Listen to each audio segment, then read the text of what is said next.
연애가 궁금한 이야기 풍문으로 들어오시죠. 연예 이슈와 이면에 숨겨진 이야기까지 속속들이 전해드리겠습니다. 오늘따라 박수홍 씨가 굉장히 외로워 보이는데 그러게 말이에요. 박하나 씨 떠난 자리 좀 크게 느껴지시면 저라도 어떻게 갈까요? 저도 있어요. 예, 그래가지고. 저도 있어요. 저도 예. 맞네요. 아니, 그래서 오늘 작정들하고 레이디 제인 씨는 알라딘 머리 하고 홍소원 씨는 혹시 안 오랜만에 될까 봐. 미스코리아 이후에 미스코리아로 티아라 왕관 쓰시고. 예, 작정들 하셨어요. 확실히 허전해 보이는 게 이래서 사람이 금자리는 몰라도 난자리는 티가 난다. 그럼요. 근데 이게 나가 보니까 느껴지는 건데 박수홍 씨는 역시 혼자가 어울려요. 하지 마세요! 혼자 가시길 바랍니다. 불안해요, 네. 그런데 이제 또 제 옆에 또 새로운 분이. 그러니까요. 아니, 새로운 분이 오셨어요. 예. 누구시죠? 오늘 날이 너무 좋죠? 예. 토크하기 좋은 날에 좋은 날입니다. 안녕하세요. 요거. 멘트 좋네. 멘트 좋아.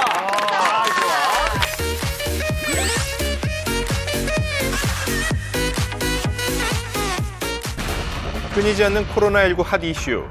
신천지의 비하인드 스토리 대공개.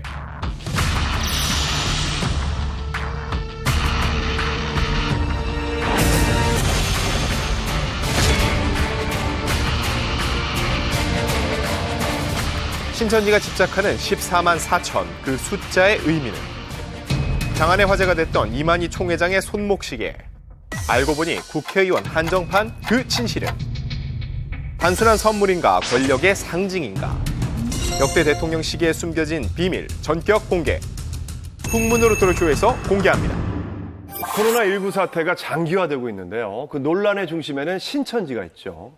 그래서 국민들의 여론이 좋지 않은데요. 안지정 기자님, 어떻게 분석하시나요? 이게 단순히 여론이 좋지 않은 게 아니라 통계 수치로도 나타나는데 확진자 수가 8천여 명이 되는데 그중에서 60%에 육박하는 5천여 명이 신천지에 관련된 사람들입니다. 그만큼 신천지에 대해서 명확하게 알고 대처할 필요가 있고요.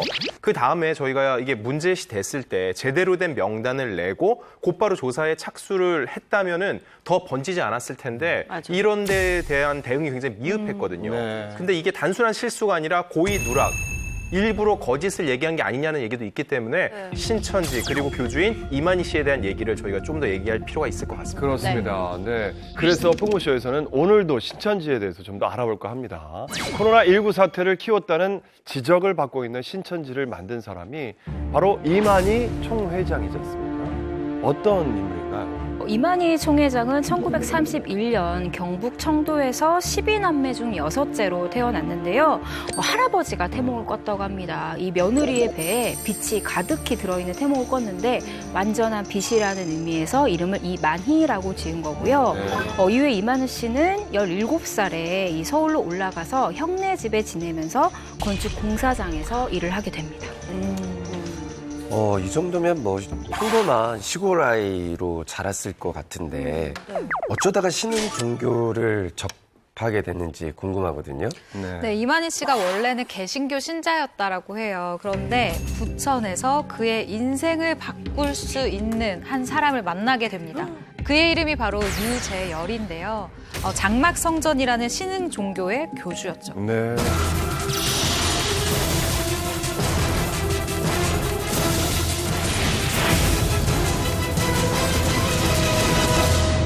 그럼 혹시 그 유재열이라는 사람 때문에 이만희 씨가 신천지를 만들었다 이 얘기인가요? 그럼 그 유재열이라는 사람은 대체 어떤 사람인가요? 유재열은 그 우리나라 그 비주류 종교를 세운 3대 교주 중에 한 명으로 꼽히고 있습니다. 1966년 과천에 장막성전이라는 비주류 종교를 이제 세운 사람인데 겨우 나이가 그때 이제 18세. 18살에? 그런데 종교를 만들었다고요? 사진을 일단 보시죠, 한번. 이분이 이제 유재열 씨인데. 저때가 18살이에요? 아직 N인데요. 애때는 얼굴이네. 진짜요. 그 유재열 씨가 고등학교 당시에 체조 선수였다는 얘기가 있어요. 그래서 뭐 실력이 대단해서 일본으로 원정을 갈 정도로 실력이 있었다라는 얘기가 있어요. 네. 아니 근데 제가 궁금한 건 어떻게 그 나이에 신흥 종교를 세울 생각을 해요? 18살이면 생각하면 그냥 어린애일 뿐인데. 그거는 18살이면 신흥종교의 최연소 교주 아닌가요? 그렇죠. 예. 그래서 장막성전의 초기에는요, 유재열 씨의 아버지가 이끌면서 뒷받침을 했다고 하는데, 이때 또 그동안 나온 일화 중에 굉장히 좀 신기한 게 있어요. 유재열 씨가 이제 집회나 기도소에 갔다 돌아오면 반드시 이거를 사와야 했다고 합니다. 그게 바로 통닭이에요, 통닭. 통닭이요? 통닭? 왜냐면 이제 아버지가 통닭을 워낙 좋아해서 이 통닭을 깜빡 잊고 안 사가면은 유재열 씨를 이렇게 욕을 하거나 심지어 폭행까지 가했다는 그런 일화가 전해지고 있습니다. 통닭 때문에? 아무리 그 자기 아들이라고 해도 그 장막성전 안에서는 그 유재열이 교주인데 신도들이 가만히 있나요? 그렇게 폭행을 하면은? 그러니까 일단 유재열의 입장에서 볼 필요가 있는데 이 유재열의 입장에서는 어린 종으로 불리면서 교주 역할을 하고 있는 거예요. 내 말을 사람들이 다 듣고 있는 상황이죠. 그런데 아버지는 나를 자꾸 때리고 나에게 뭐라고 해. 반발심이 생길 수밖에 없는 상황이죠. 그래서 자신을 지지하는 사람들과 함께 아버지를 몰아내고 이 장막 성전을 장악하게 됐다고 합니다. 근데 장막 성전이 있었던 곳이 지금의 서울대공원이 있던 자리라고. 네, 그 자리가 예. 근데 옛날 사진을 봤는데 규모가 꽤 컸어요. 깜짝 놀랐습니다. 저는 장막 성전이라서 장막을 쳐놓는 줄 알았더니 건물이네요. 큰 제대로 된 교회네요. 건물이. 이만희 총회장이 이렇게 유재열 그 당시에 교주를 만난 게 그렇다면 나이가 몇 살 때였나요? 네, 당시 이만희 씨 나이는 30대 중반이었는데요. 이 한 종교 서적에 따르면 이만희 씨가 유재열의 설교를 듣고 감동을 하면서 이렇게 탐복을 한 거예요. 그러면서 집에 돌아와서 정말 식음을 전폐하다시피 하면서 성경 공부에 매진했다고 합니다. 그래요. 이만희 씨는 그때 하나님의 음성을 들었으며 진리를 쫓아가라 이런 명령을 듣고 장막 성전에 본격적으로 참여하게 됐다고 합니다. 그때가 장막 성전이 설립된 이듬해인 1967년입니다. 근데 교주인 유재열이 뭐 고작해야 10대 후반이었고 그리고 이만희 씨는 당시 30대 중반이었다고 하니까 유재열 씨 화술이 굉장히 뛰어났나 보네요. 아무리 그래도 어린 나이인데 그 나이 많은 중년의 사람들까지 다 이렇게 신도로 따랐다는 게 그러게요. 그러니까 더 카리스마가 있고 뭔가 특별한 어떤 설득력이 있었겠죠. 그래서 궁금한 게 저는 유재열이라는 사람이 만든 이 장막 성전의 교리가 과연 어떤 것이길래 이만희 씨를 포함한 정말 많은 사람들이 거기에 빠져든 건지 어떤 교리예요? 네, 사실 신천지로까지 이어지는 부분이기도 한데요. 이 장막 성전의 핵심 교리는 이 성경의 요한계시록에 근거해 있습니다. 바로 영생과 말세인데요. 사실은 사람들이 굉장히 빠지기 쉬운 주제이기도 한 것 같아요. 교주인 유재열 씨는 바로 지금이 말세다라고 이야기를 하면서 말세가 오면 세상이 불바다가 되고 살아남으려면 청계산의 장막성전으로 들어와야 한다라고 주장을 했습니다. 네. 자, 그리고 불바다의 환란이 지나가면 14만 4천 명이 피신처에서 다시 나와 신천신지를 이룬다고 설파를 했죠. 여기서 말하는 14만 4천 명 역시 요한계시록에 나와 있는 숫자에 근거한 내용입니다. 아니 성경에 근거한 숫자라고 그러지만 그게 청계산에 모여있는 14만 4천 명만 혜택을 볼 수 있다. 살 수 있다. 뭐 그러니까 그렇게 성경에 전파하는 나오는 거죠. 내용을 사실상 그 이단이라고 흔히 이단이라고 불리는 것은 기본적으로 성경을 바탕으로 해서 해석을 어떻게 하느냐의 차이인 것 같아요. 그런데 이곳에서는 그러니까 실제 성경에서는 그 숫자 자체를 굉장히 상징적으로 해석을 하는데 보통 다른 이제 사람을 혹하게 만들어야 하는 곳은 실제로 14만 4천 명이기 때문에 너가 여기 들어야 해 라고 무언가 메시지를 주는 거죠. 그렇죠. 그 말세가 되면 불바다가 일어나고 살아남으려면 장막선전으로 와야 한다는 말을 들은 사람들이 진짜로 그 유재열 씨가 있는 피신처로 몰려들었습니까? 몰려들었습니다. 아 진짜? 그게 너무 대단한 거예요. 이게 자료에 따르면요, 1970년대에 이 장막성전의 피신처가 만들어졌는데 버스가 다니지 않을 정도의 시골이었대요. 근데 이제 말세가 오고 불바다가 오니까 피신하라라고 했을 때 서울, 인천, 수원 등지에서 사람들이 왔는데 그 수가 800세대, 약 5천 명이라고 하는데 보세요. 800세대 5천 명이면은 한 가족 세대당 6명 정도니까 부모, 그 위에 그 할아버지, 할머니, 자식들까지 다 갔다는 얘기예요. 세대에 걸쳐서. 그렇죠. 세 세대가 다 간 거예요. 그럼 거기에서 무슨 집성촌 같은 걸 이룬 거예요? 그렇죠. 거기서 이제 종말이 오는데 그 종말을 피하고 그들만의 피신처라고 거기에 다 5천 명이 모여 있었던 거죠. 그럼 그 당시에 장막성전에서 이 이만희 씨는 무슨 역할을 했습니까? 그러니까 이만희 씨는 정말 천년성을 쌓는다는 생각으로 정말 손이 부르트도록 열심히 일을 합니다. 일을. 뭐 노동부터 해서 뭐 잡일, 공사 모든 일을 다 해요. 이만희 씨가. 그러면서 나중에 거기서 집사까지 되게 됩니다. 그 5천 명 중에 한 명이었던 거죠. 그렇죠. 예. 이만희 씨는 그 당시에는 그러니까 천년성을 짓겠다, 뭐 교회를 짓겠다, 뭐 교인들이 살 곳을 짓는다 그 정도의 역할을 하시다가 네. 그러니까 잡일도 다 그죠. 하시고 믿음이 그러니까 대단했던 소사처럼 것 같아요. 예전에 그렇죠. 뭐 그런데 유재열은 말세의 구체적인 날짜까지 못 박았다고 하더라고요. 유재열 씨가 말했던 그 당시에 말세의 날. 언제야? 네. 네, 무슨 일이 있었나요? 네, 유재열이 장막성전이 설립된 1966년 3월 1일 이 시기를 기점으로 1260일이 지나면 종말이 온다라고 얘기를 했는데요. 그 날이 바로 1969년 11월 1일입니다. 아시다시피 저희 멀쩡하게 잘 살아요. 그러니까 당시에 이 신천지를 굉장히 오랫동안 취재한 어떤 기자분이 계신데 그분이 너튜브 채널에서 이제 얘기한 거를 제가 자세하게 들었는데 신도들이 다 모여서 산 위에 올라가서 이제 우리 세상에 종말이 오니까 지켜보자. 왜냐하면 그들에게는 세상에게는 종말이지만 그들에게는 천국을 가는 날이잖아요. 그쵸. 그래서 도시락을 싸서 옹기종기 모여서 굉장히 기분 좋게 모여 있었대요. 그래서 1시간, 2시간, 3시간이 지나도 세상이 멀쩡한 거예요. 12시가 지나서 사람들이 너무 1월 2일이 혼란스러워하면서 되니까. 예, 그거 같이 내려왔다고 하더라고요. 근데 제가 다 뻘쭘한데요. 그러니까요. 그러니까 저희가 다 예상한 것처럼 그 종말 예언이 결국 불발로 끝난 거잖아요. 그럼 막 따질 수도 있잖아요. 그쵸, 이게 그래서 어떻게 사실은 됐냐. 그것만 믿고 그것만 바라고 온 사람 신도들도 많았을 텐데 이게 그냥 눈앞에서 딱 목격을 했을 때 그 배신감은 사실 어마어마했을 거예요. 그럼 그 뒤로 이제 많은 이탈자가 생기던지 사람들이 그 배신감을 어떻게든 표출을 했을 텐데 어떻게 됐나요? 종말 예언이 불발로 끝나자 유재열의 장막 성전에는 굉장히 많은 이탈자가 발생을 했다고 하는데요. 이 장막 성전에는 유재열 씨 말고도 7천사라는 분들이 있었다고 합니다. 7천사. 그룹의 리더격인데요. 이분들 중에 상당수도 이제 종말이 오지 않는다라는 사실을 인정하게 됐다고 합니다. 그러면 이거 말세가 오지 않는다는 걸 인정한 이 7천사들도 장막 성전을 이탈했나요? 그들은 이탈 대신 그 다른 방법을 선택을 합니다. 뭐 어떤 거냐면 바로 재산을 축적하기 시작한 건데요. 왜냐하면 장막성전에 이제 들어왔던 신도들의 헌금을 축적하면서 말세는 물 건너 갔으니까 돈이라도 챙겨야겠다라는 생각으로 더 타락하기 시작한 거죠. 이제 그래서 거기에 배신감을 느낀 신도들이 더 많이 이탈을 하게 된 거예요. 그 천사라는 분들이 재산을 축적하기 시작했단 말이죠. 네.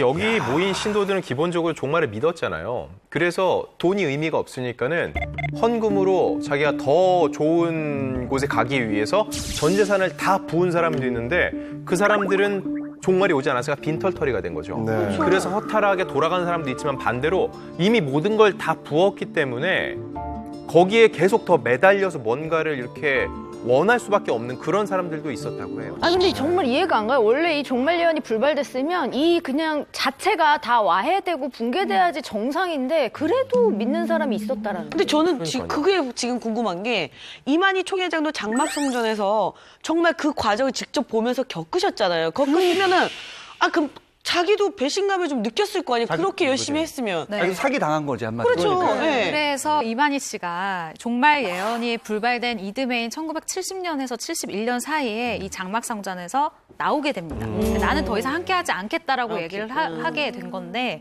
고향인 일단 청도에 내려가요. 내려갔다가 다시 어디로 오느냐? 과천으로 다시 옵니다. 왜요? 장막성전 앞으로 그리고 가요. 이 앞에서 유재열을 비판을 했다고 합니다. 그 많은 사람들 앞에서. 그때부터 이제 유재열과 이만희의 운명이 엇갈리게 되는데 당시 이만희 총회장이 이 신도들 앞에서 유재열 욕을 했다고 했잖아요. 그러면서 이제 신도들한테 폭행을 당했던 거예요. 그래서 이만희 총회장의 말에 따르면 그때 많이 맞아서 이가 다 빠졌고 틀니를 하게 됐다라고 얘기를 하고 있고요. 참 흥미롭게도 이만희 총회장이 직접 유재열을 사기 등의 혐의로 고소를 하게 되는데 유재열이 이제 1975년에 구속이 되고 유죄 확정 판결을 받습니다. 근데 놀랍게도 그때 유재열의 나이가 불과 26세였어요. 네. 그래도 어렸는데. 이만희 씨가 고소를 해서 어쨌든 그게 유죄 확정, 고소한 사람이 여러 명이겠지만 여러 명 있었죠. 유죄 확정이 됐다 네. 이거죠. 네. 그러니까 유재열 씨의 그 장막성전은 박정희 대통령이 그때 당시에 저 뭐냐고 저 집단 저 무허가로 진 거 빨리 치우라고 이렇게 한번 얘기를 한 적이 있어요. 네. 근데 정작 그때는 못 치우고 1980년 전두환 전 대통령 시절에 들어서면서 이제 당시에 이제 정식 교단 소속이 아닌 종교단체를 없애라고 해서 그때 없어진 거죠. 그래서 그때 서울 대공원이 생기게 된 것이죠. 그 자리에. 아이고 좋다. 아이고 좋아. 시민의 품으로 다시. 네. 장막성전이 와해된 후에 이만희 총회장은 신천지를 설립했다고 하죠.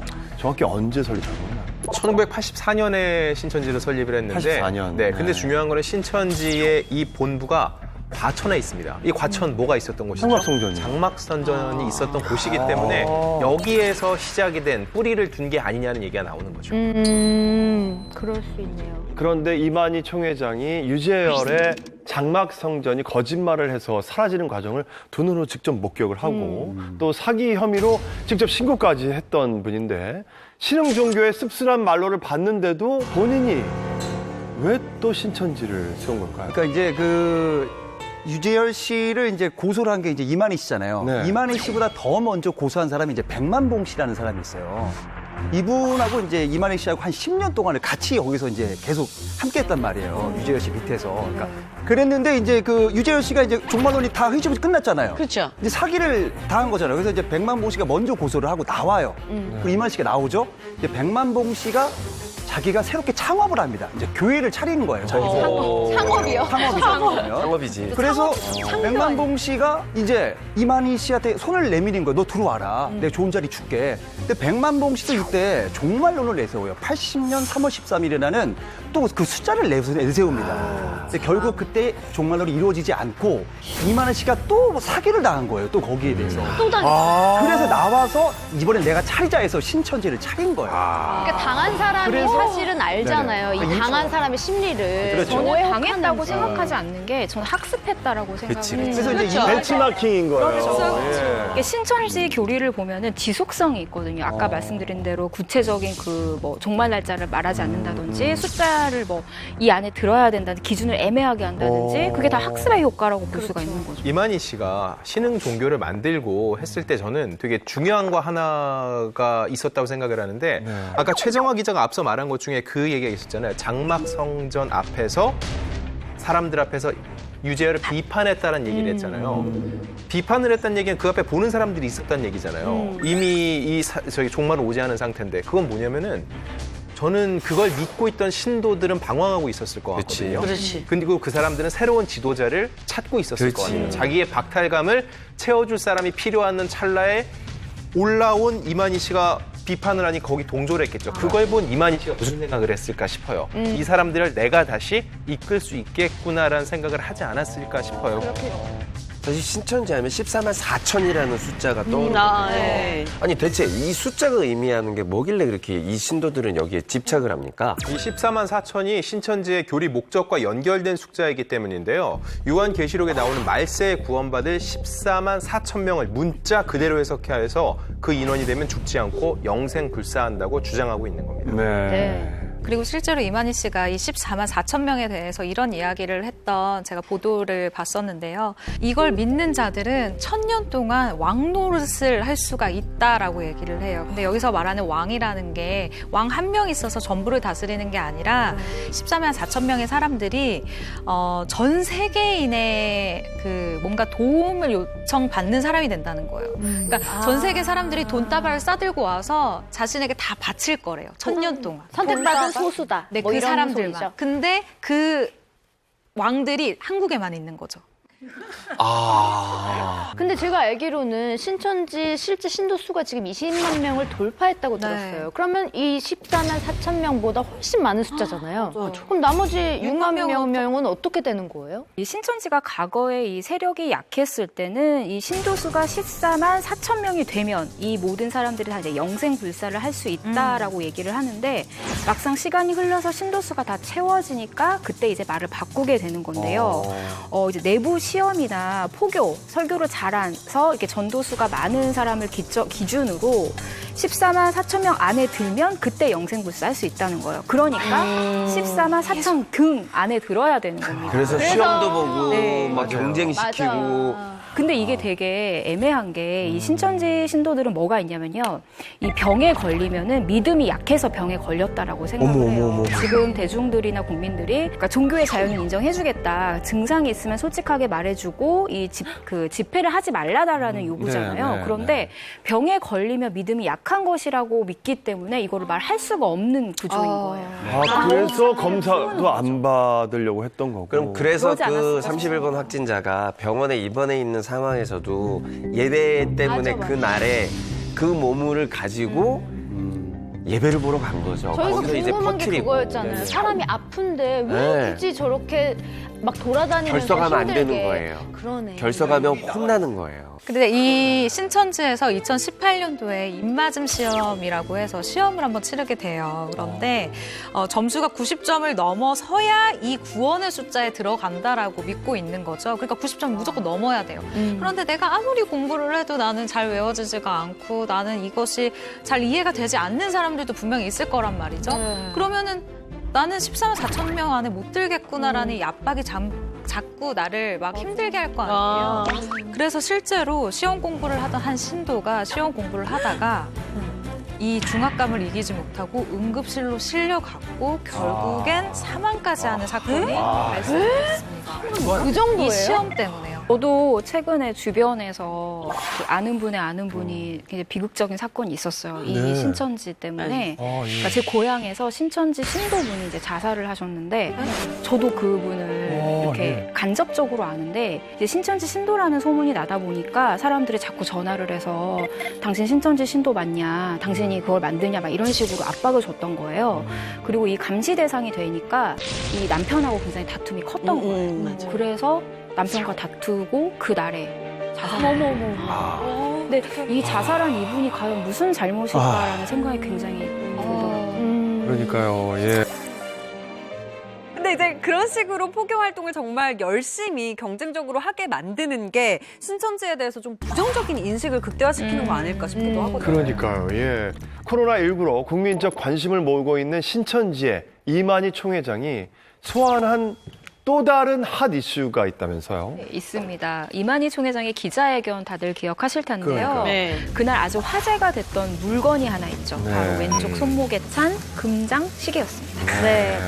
네, 어, 사진에 그래, 보이시는 맞아. 저 시계인데 박근혜 전 대통령의 이름이 새겨져 있어서 이걸 진짜로 박근혜 대통령이 준 것이었는지 아니면 이 시계를 찬 의도가 따로 있는 건지 뭐 한창 시끄러웠었잖아요. 네, 이 기자회견 당시에 이 신천지와 관련된 것보다 더 이슈가 된 것이 바로 박근혜 시계의 진위 여부였습니다. 결국 박근혜 전 대통령의 측근과 뭐 전직 청와대 관계자 그리고 심지어 제조업체까지 나서서 저 시계는 가짜다라고 밝히는 총극이 벌어졌습니다. 결국 신천지 측에서 신도한테 선물 받은 거라고 해명을 했는데요. 이만희 총회장이 절할 때 시계를 잘 보이게 하려고 일부러 반팔 와이셔츠를 입은 거다라는 그런 말도 있었어요. 근데 여기저기서 가짜다라고 하니까 신천지 내부에선 좀 어떤 반응이 있었을까 궁금하더라고요. 저게 좀 신기한 게 가짜라고 이렇게 입장 표명이 나왔음에도 불구하고 온라인상에서는 아니다 진짜다라는 얘기들도 좀 상당히 있었거든요. 그러니까 금색 박근혜 시계가 있고 VIP들과 일부 국회의원들에게만 제공이 됐다라는 주장도 있어요. 그런데 실제로 보니까 최근에 그 정가윤 미래통합당 의원이 찬 시계가 있는데 그게 박근혜 이름이 적혀있는 시계였거든요. 이만희 총회장이 찬 시계와 다르기는 합니다. 날짜가 없네, 날짜. 근데 또 이게 이후에 좀 알려지기도 했는데 그 빛에 반사돼서 원래 은색인데 금장으로 보였다. 그렇게 이건 직접 그럴 확인했던 가능성이 기자들이 얘기를 그래요? 했습니다. 가장 큰 차이점은 거기 안에 있는 날짜가 안 박혀 있는 내용들. 그런 게 가장 좀 크고 다르긴 하네요. 사실은 은색이라고 합니다. 저는. 근데 그 기자회견 보신 분들은 다 아시겠지만 그날 내용이 굉장히 보는 국민들 입장에서는 아니 뭔가 지금 뭐 기자회견에서 가장 필요한 신천지 신도들은 이거 방송 보고 있는 분들은 다 지금 코로나19 검사를 받아줘라. 그렇게 얘기할 줄 알고 기대했던 국민들한테는 굉장히 이질감이 느껴졌어요. 예.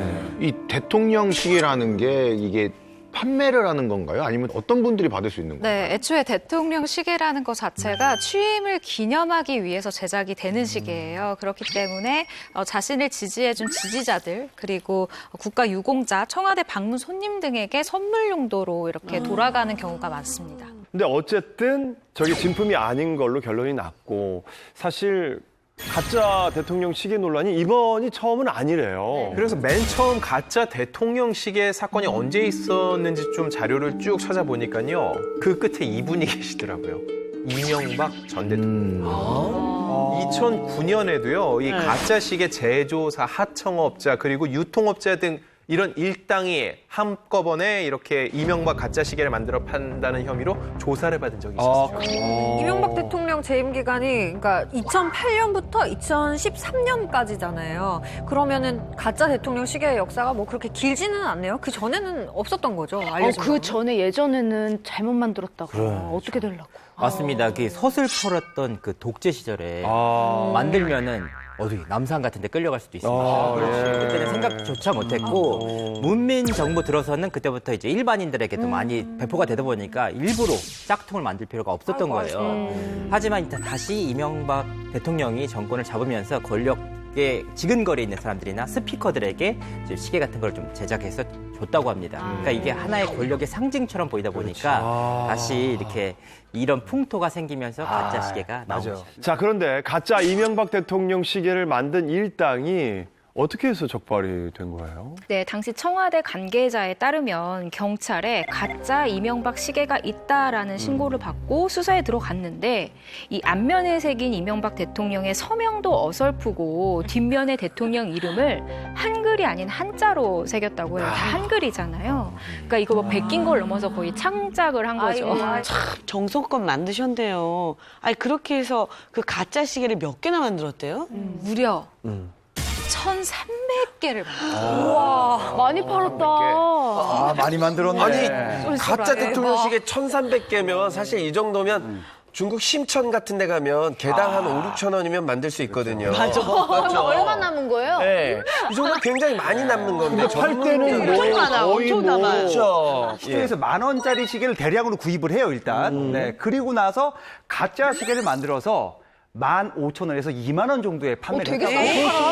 아직 얼마 안 붙였네요. 이제 정직한데요, 그 정도면? 양심적인데. 공인료를 이제 제외하고 나면은 단순히 계산해 보면 뭐 650만 원에서 1,300만 원 정도를 번 셈이에요. 그 정도면. 근데 어쨌든 이렇게 다른 것도 아니고 대통령 시계를 가짜로 만들어서 팔게 되면 어떤 처벌을 받게 되나요? 공기호, 공소명, 위조죄, 그리고 유통 판매에 가담하거나 가짜 시계임을 알면서 사용했다면 위조 공기호, 공소명 행사죄에 적용이 됩니다. 대통령의 휘장과 서명을 위조하는 공기호, 공소명 위조 및 행사 범죄에 대해선 벌금형이 없고 무조건 5년 이하의 징역형만 벌금형이 없고요. 세네. 벌 받아야죠. 예, 그럼 그 이명박 시계를 만들어서 판매한 사람도 어떤 그 징역형을 받았나요? 네, 당시 가짜 시계 제작으로 징역형을 선고받은 일당은 징역 6개월에서 1년, 집행유예 2년, 사회봉사 120시간을 선고를 받았는데요. 동종 범죄로 처벌받은 전력이 없고 깊이 뉘우치고 있는 점 등이 정상 천적됐다고 합니다. 그래요, 네.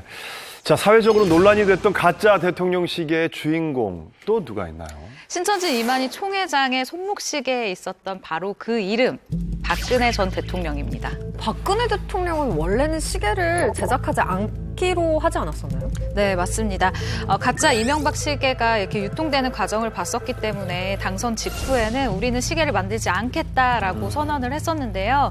근데 당선되고 6개월 만인 2013년 8월에 필요성이 좀 있다라고 생각이 되어서 시계를 제작하기로 했었습니다. 통상적으로 다른 대통령들은 1만 개 이상의 그 대통령 시계를 제작을 했는데 박근혜 전 대통령 시절엔 7,000에서 8,000개밖에 안 만들었다는 거죠. 상대적으로 숫자가 적으니까. 더 희소성. 네. 아니 그러면 이거 가짜 박근혜 시계를 만들어서 판 분들도 집행유예를 선고받았나요? 아닙니다. 그 박근혜 전 대통령의 시계를 유통한 도매업자들은 이제 집행유예를 선고받았고 이 직접 만든 제조업자는 징역 8월에 실형을 살게 됩니다. 그래야죠. 세다. 근데 아까 가짜 이명박 시계를 만들어서 판 사람은 집행유예였잖아요. 근데 이 가짜 박근혜 시계를 만든 사람이 징역을 선고받은 이유가 있나요? 동종 전과가 있었기 때문인데요. 와, 이 사람 대단한 게 박근혜 전 대통령의 가짜 시계만 2차례 만들었어요. 원래는 2013년 1월 박 대통령이 정식 취임하기도 전에 한 번 만들었다 걸려가지고 집행유예를 선고를 받았거든요. 근데 이듬해 또 걸린 겁니다. 이미 집행유예 기간 중이었기 때문에 또 걸렸을 때는 실형이 선고될 수밖에 없었던 거죠. 그런 기술이 있는 분이라면 충분히 이제 좋은 시계를 만들 수 있을 텐데 왜 굳이 가짜 대통령 시계를 만드는지 이해가 안 가네요. 장인 정신인가요? 그 정신이 있으셨는데 소름 끼치는 사실 하나 더 있습니다. 네. 지금 말씀하신 박근혜 전 대통령의 가짜 시계 2번 만들었던 이 사람이 이명박 전 대통령의 가짜 시계도 만들었던 그 사람이에요. 계속 연속해서 만들었죠. 인물인가요? 동일 인물? 그래서 대통령 가짜 시계 제작 전문가로 불렸다고 해요. 자, 대통령 시계 이야기를 하다 보니까 궁금한 게 있는데 맨 처음에 이 기념 시계를 만든 대통령은 누구였나요? 이 손목시계가 처음 제작된 것이 바로 1970년대 후반 박정희 정권 때입니다. 박정희 시계는 흔들면 자동으로 동력이 생기는 오토매틱 무브먼트 기술을 접목한 그런 시계였는데요. 요즘은 그냥 편하게 오토매틱 시계라고 하잖아요. 근데 이 시계가 당시에는 일본에서만 생산이 되던 굉장히 고가의 모델이었다고 해요. 최근 거 같네. 세련됐네, 지금 봐도. 날짜가 진짜 있네요, 저 때는. 요일도 있고. 역시 와, 그리고 대통령 저기 성함이 딱 보이는 게 저게 정말 위험 있죠. 예. 저 당시에 박정희 시계를 가장 먼저 받았던 주인공은 누구인가요? 네, 저 시계를 가장 먼저 받은 이들은 새마을운동 지도자들이었어요. 네, 박정희 전 대통령이 이 새마을 지도자들을 청와대에 초청을 한 다음에 만찬을 즐기고 격려의 의미에서 저 시계를 선물해줬다고 해요. 1970년대 후반만 해도 이 손목 시계가 흔치 않았는데 맞아. 대통령 시계는 이 신분과 권력의 상징이었기 때문에 인기 최고였다고 합니다. 지금 생각하는 초초초 레어템. 정말 누구나 갖고 싶어하는. 초 레어템이었던 이 시계가 1990년대 들어서 조금 흔해지는데요. 아무래도 이제 김영삼 정부부터 이제 대중들에게 친근하게 다가갔던 부분들도 있고요. 경제적으로 발달을 하면서 시계 제작 기술도 굉장히 발달했다고 합니다. 그래서 물량이 굉장히 많이 늘었다고 합니다. 김영삼 전 대통령 같은 경우는 시계랑 관련해서 유독 이런 이슈가 많았던 것 같은데요. 일단 앞면에 한글이 아니라 한자 이름을 새겨놓은 것도 그렇고 뒷면에 대도무문이라는 자신의 좌우명도 새겨넣었다고 하거든요. 사람으로서 마땅히 지켜야 할 도리라는 거고 그 도리를 다할 때는 뭐 거칠 것이 없다 그런 뜻인데 평소에 이제 김영삼 전 대통령의 좌우명이었다고 해요. 아니 근데 또 제가 듣기로는 김영삼 대통령이 대선 기간에도 시계를 만들어서 이렇게 돌렸다 그러더라고요. 대선 기간이요? 네, 대선 기간에. 굉장히 요거 독특한 시계입니다. 예, 예, 시계 1부터 10위까지 숫자가 없고 오로지 0하고 3만 있어요. 영상 시계가 그렇게 이거 좋다. 아이디어. 영상으로 아주 벽시계인데? 아니 그리고 저 디자인이 약간 모더니즘 디자인 같지 않아요? 근데 그 당시에 지금 벌써 90년대니까 90년대. 맞아요. 20년 가까이 지났는데 굉장히 세련된 디자인에 아이디어가 번뜩입니다. 0하고 3만 있다는 게 되게 재치 있고 좀 센스 있는 거 같아요. 잘 만들었네요. 그러면 이제 김영삼 전 대통령은 시계를 2번 만든 거죠? 네, 그렇습니다. 일단 대선 때 이 영삼 시계를 만들고 대통령 당선 직후에 이제 봉합 무늬가 들어간 대통령 시계를 만들게 된 건데요. 역대 대통령 시계 중 가장 많은 양을 만들었다라고 합니다. 그래서 대통령 시계가 대중에게 널리 알려지게 된 것도 사실은 이렇게 김영삼 대통령 때 좀 많이 널리 알려지게 됐었죠. 네. 아니 근데 그 집안에 대통령 뭐 관련 물품 받으신 분이 이렇게도 없나요? 저희 집이 있긴 있어요. 저희 아버님이 국가유공자셔가지고 국가유공자 시계하고 그 반지하고 이런 것들이 나와요. 예. 봐봐요. 예. 예. 유공자셔가지고 예. 네, 예. 그리고 이제 저희 집이 이제 아버님이 계시던 곳도 역시 이제 의왕시에 있는 국가에서 준 저기 곳에 사셨어요. 거기서 이제 매월 그 국가유공자들의 날이 되면 대통령분이 오셔서 같이 만찬을 같이 즐기시고 그때 아빠가 같이 가자고 그러셔가지고 쫓아간 적도 많이 있고. 좋네요. 예. 대통령 시계 중에 무려 스페셜 에디션도 출시된 시계가 있다고 합니다. 어떤 시계일지 궁금한데요. 언제 출시된 건가요? 바로 김대중 전 대통령이 최초로 출시를 합니다. 김대중 전 대통령은 이제 대통령 기념식의 외에도 말이죠. 노벨 평화상 수상과 남북 정상회담을 기념한 시계를 추가로 제작합니다. 어떤지 한번 비교해 보세요. 한번. 네. 이게 원래 시계인 거죠? 대통령 시계고요. 시계고요. 그렇죠. 휘장이. 자, 다음에 이제 노벨 평화상. 멋있다. 노벨 평화상. 이게 이제 노벨 평화상의 이제 수상 기념. 이름이 많이 들어가요. 기념이라고 적혀 있고. 다음은 남북 정상회담으로 갑니다. 남북 정상. 여기 갑니다. 56주년 기념하여. 네, 첫 번째. 이거는 약간 여성스러운 느낌. 다들 리미티드 에디션 좋아하시잖아요. 맞아요. 그 제대로 된 면모를 보려면은요, 남북 정상회담 기념시계를 봐야 되거든요. 저기 대통령 기념식에서 봉황 밑에 있는 무궁화 네. 왼쪽 보세요. 네. 무궁화를 12시 방향으로 놓고 그 자리에 한반도 문양도 새겨 넣었어요. 잘 보이시죠? 자, 이번엔 시계 뒷면 한번 보여주세요. 자, 뒷면에는 남북 정상회담 첫돌과 광복 56주년을 기념하여라는 깨알 같은 문구가 이렇게 새겨져 있는데, 사실 보통 아까 김영삼 전 대통령이 대도무문 정도를 넣는 정도인데 저렇게 의미와 그 내용을 꼼꼼히 새긴 시계는 저 시계가 유일하다고. 근데 이게 시계들을 보니까 이게 모양이 다 비슷해요. 뭐 이렇게 가죽끈에다가 원형 모양으로 뭐 색다른 시계는 없나요? 네, 노무현 전 대통령은요, 임기 중에 총 5종류의 시계를 제작했는데 그 중에서도 이라크에 파병된 자이툰 부대에 선물한 시계가 있는데 정말 좋아요. 뭔지 아시겠죠? 이거 여행 갈 때 진짜 좋아요. 시계 시간이랑 거기 시간이랑 근데 이라크에 주둔하고 있는 자이툰 부대원들이 이라크 시계를 보면서 지금 한국은 몇 시쯤일까? 우리 너무 좋아요. 나 너무 갖고 뭐랄까를 싶다. 생각해보는 그런 의미 있는 시계라고 볼 수 있어요. 예쁘다 저거. 저 의미도 좋죠. 당신이 대한민국입니다. 나도 갖고 싶어. 나도. 자, 이처럼 대통령 시계가 인기 있는 이유는 한정판이기 때문인데요.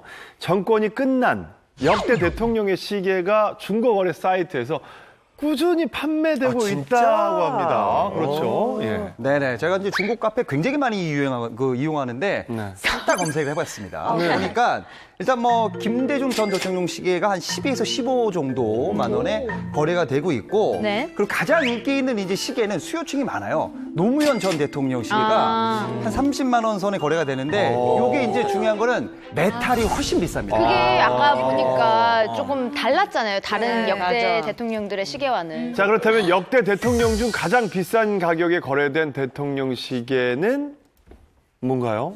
바로 박정희 전 대통령 시계였습니다. 그럴 것 같았어요. 일단 대통령 시계 최초 제작이었고, 그리고 아무래도 시간이 오래 지났으니까는 이 원형을 유지하고 있는 개수가 많지 않을 거 아니에요. 맞아요. 그런 면에서 희소성도 높아지니까 한 50만 원까지 거래가 되고 있어요. 아, 50만 원. 와, 이 정치 색깔과 상관없이 박정희 전 대통령 이 시계는 정말 레어템인 레어템이죠. 될 것 같아요. 이 초레어 제품이 바로 중고거래 사이트에 올라왔다고 합니다. 무려 1978년도에 제작된 박정희 전 대통령의 벽시계형 탁상용 시계가 매물로 올라올 것인데요. 탁상용 시계? 판매자가 원한 희망가가 무려 200만 원입니다. 200만 원이면 시계가? 대단합니다.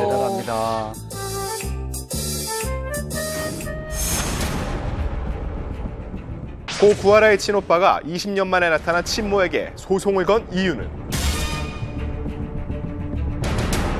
고 최진실 유족 간 법적 분쟁, 그 결말은? 소유한 부동산만 무려 5채. 부동산 큰손 함소원이 알려주는 투자 비법은? 도박은 휴가했는데 세입자가 소갈이하는 이유는? 장기화된 코로나19 사태. 소상공인의 고통을 분담하기 위해 착한 임대인 운동에 동참한 스타는 누구? 잠시 후 풍문으로 토크쇼에서 공개합니다. 코로나19 사태가 장기화되면서 소상공인들의 고통을 분담하기 위한 착한 임대인 운동이 확산되고 있는데요.